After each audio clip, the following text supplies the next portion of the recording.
Hi there, Rob the Frugalist here.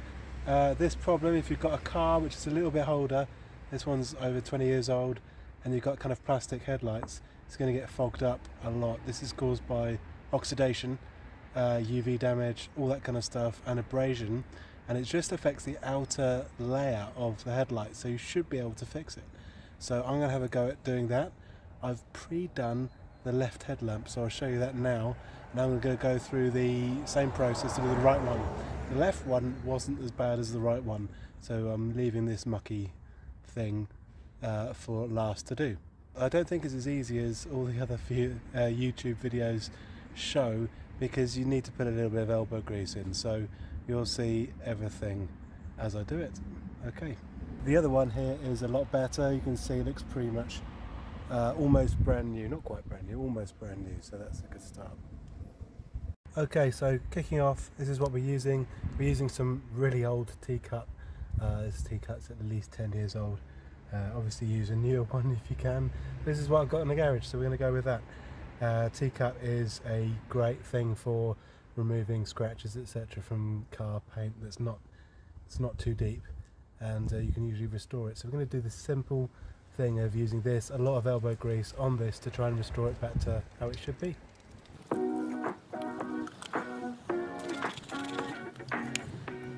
Give it a good shake first.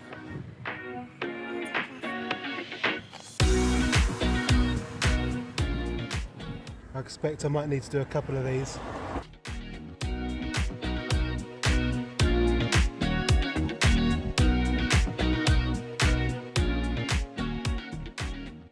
Kind of see what it's taking off here. Already looking a bit better, but still a fair amount left.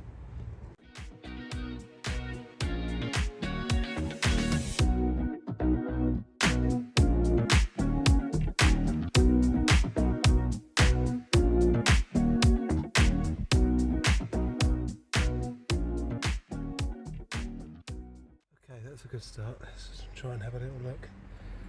Give it a bit of a wipe off with a sheepskin.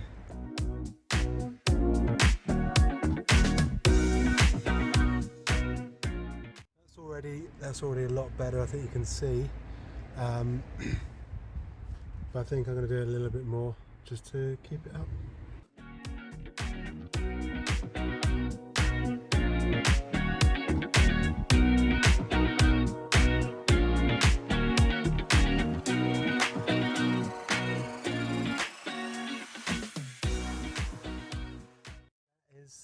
It. You can kind of see, we nearly knocked the bottle over there. You can kind of see how clearer that is. It is a 23-year-old light, so it will never be perfect, but that's a lot less cloudy than it was before, and that's the job done. And it's just started raining, which is giving me an excuse not to clean the rest of the car, which is always good news. But if you ever need to do that, teacup, a lot of elbow grease, make sure you wipe it off afterwards. Don't rub it hard on the paint, because that will take the luster off it a little bit, unless you're going to wax it immediately afterwards. Okay, there we go. Have a good day.